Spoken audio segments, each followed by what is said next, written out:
So let's do the diagnostic section. If you just already watched Change the Battery, that's the first diagnostic to see if the battery goes out. The battery does last a long time. We estimate about 60,000 trigger pulls for the battery, for the CR123. It's pretty amazing, actually quite surprising.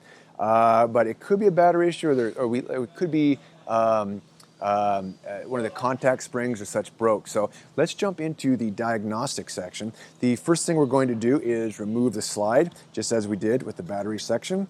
So I'm just going to go ahead and punch these little pins out here.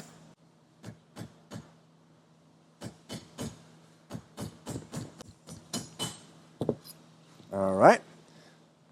Keep those two pins there. Pop this off.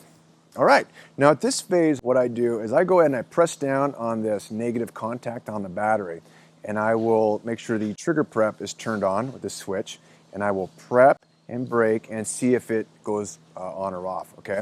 Let's assume that we have an issue where neither work, all right? In that case, what we'd want to do is change the battery. We pop out this front pin, and we pop off the laser module, okay? We remove the battery. Then we pop in a new battery, okay?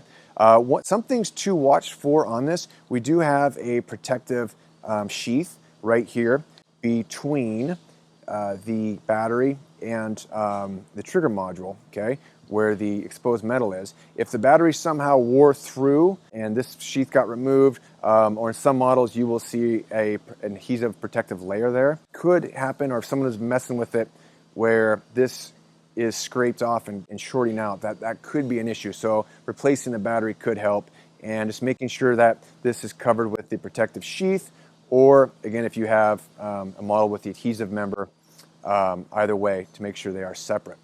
Reattach and see if it works or not. Now, if it still doesn't work, go ahead, and what we'll do is let's go ahead and remove the trigger module. So to go ahead and remove the trigger module, next phase on this, there is a fourth pin right here, and you just simply press this out. You can probably do it by hand, and lift the trigger module straight out. All right. Now go ahead on this opposing side, you see this network of wires. Let's take these two positive leads that go to each laser, and we're going to lift this out. And I'm going to go ahead on the rear plug and unplug the laser module. Now, with the trigger module removed, I am going to see if there is an issue with the positive contact spring. If it is broken, all right, then send it in for RMA, or you can contact customer service and we will send you another positive contact spring. A second thing to diagnose is to see if the trigger is working, all right? So if you take your trigger module, and you can do this in the frame as well, and pull back, and you can investigate and take a peek to see if that trigger tongue is hitting that sear, okay? Now, if that sear is broken, that metal piece right in this area, okay, then that is, send it in for RMA, or otherwise we will send you a new sear for replacement if you watch and take the Armor 2 course, okay? That does require opening up this housing, which is not too scary, but a little bit of training can help you out there. If you don't feel a break, all right, or if that red laser was not coming on, there could have been that spring which busted, and that needs to be replaced. Another matter you can diagnose is the take-up springs. Now, these take-up springs live right along here, all right, and they actually return the trigger back and forth. You can feel them giving some resistance as you take up the slack. Now, if those leaf springs in there broke, you can tell this by visually observing, okay, to see if they're you're actually moving, and you can pretty much feel it too. If it's really, really easy to press that trigger back, then some of those metallic springs may have busted. So again, there's an Armor 2 course to remedy that. So let's go ahead and reassemble the SIRT. And if you see one of those issues, all right, then you can call customer service, and we're going to work with you to make sure you're taken care of. These are the more common ailments, some of these metallic pieces that will break and wear out. Now, for reassembly, go ahead and take your trigger module and put it in like so, about halfway, all right? Do take caution and note of where the positive contact spring is, because you don't want to, bend that little piece down and break it, okay? So I'm taking note of that, and I'm almost go a little bit behind, all right? So I look at this hole here and this hole, and I press down, and I work it forward over that little lip there, and then go ahead and bring it straight down, okay? Now I'm only going to bring it about halfway to the point where I can see this channel right here, all right? So this channel is exposed, all right? You can see it a little bit better probably in your gun than you can through the film. And I see these already been bent, so you can run these wires, the lower one and upper one, with your fingernail, like so. So you go ahead and run your fingernail up and down, all the way back. So now they should press nice and flat, all right? Press nice and flat. So once you get these guys pressed in there flat, then go ahead and press it down. Now one caveat here is make sure they're not sitting proud and you press them down, because they'll act like a pair of scissors and shear off or bend or break, what have you, okay?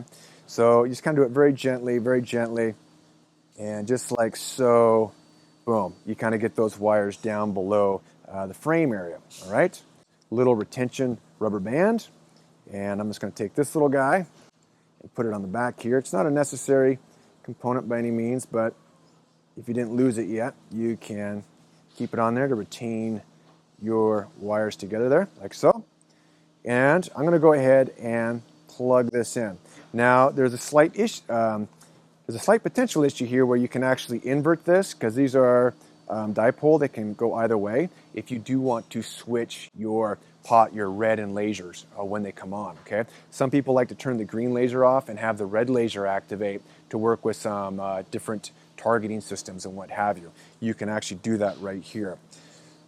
And I'll show you that in 1 second. So I'm going to go ahead, put a little spacer element here, put the battery in, positive side down, okay? Boom. Take your laser, line it up, boom, okay?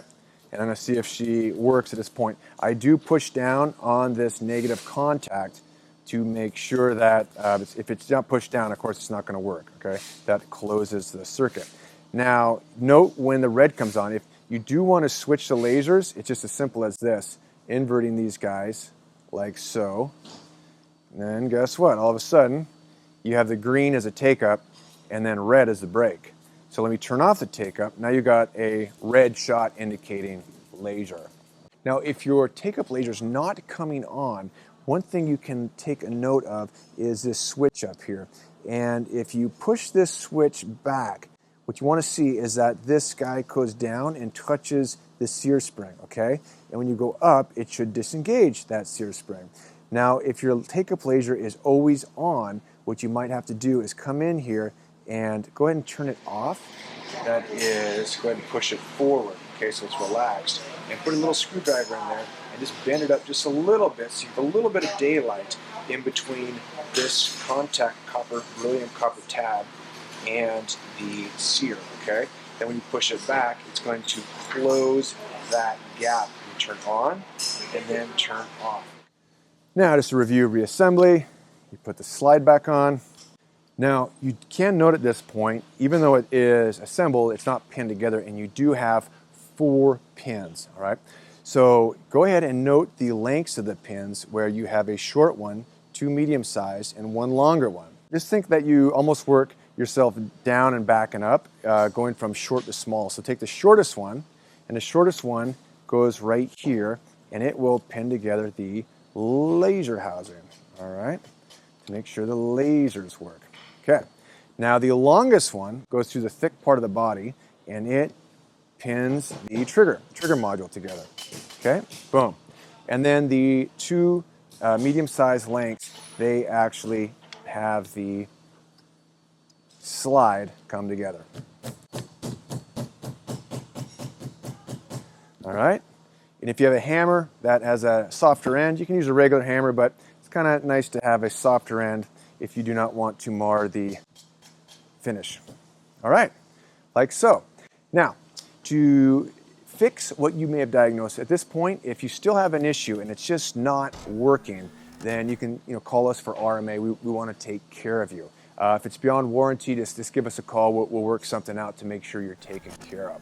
But if you did diagnose an issue and you think you know what it is, again, call us and we can get you some replacement parts and you can learn how to fix them in the Armor 2 course on your own. Take a stab at it.